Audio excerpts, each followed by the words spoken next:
वरिष्ठ नेता तथा पूर्व केन्द्रमंत्री श्री भक्तचरण दास ओडिशा कांग्रेस मंग धरिबा परे कांग्रेस दलर विभिन्न छामुआ संगठन मानकर कर्मकर्ता नियुक्ति पर्व आरंभ होइछि।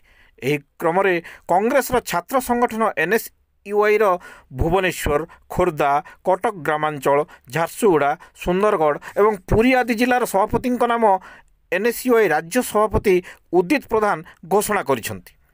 AICC NSUI in charge Shri Kanhaiya Kumar, राष्ट्रीय सभापति श्री वरुण चौधरी एवं ओडिशा एनएसयूआई इंचार्ज श्री चुन्नू सिंह अनुमति क्रमे भुवनेश्वर पर शाहरुख खान, खोर्धा पर सुनील कुमार साहू, कटक ग्रामांचल पर आशुतोष राउत, झारसुगुड़ा पर आदर्श गांधी, सुंदरगढ़ पर सोहेल खान एवं पुरी पर जगदीश राउत नाम घोषित होइछि।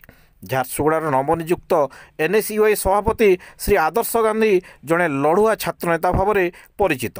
पूर्वर कांग्रेस दल एवं विभिन्न छात्र आंदोलन रे से सक्रिय भाव में अग्रणी भूमिका नहीं आसी। आदर्श एनएसयूआई सभापति हेबा परे झारसुगुड़ा कांग्रेस एवं विशेषकर छात्र कांग्रेस रे उत्साहर लहर खेली जाइछि।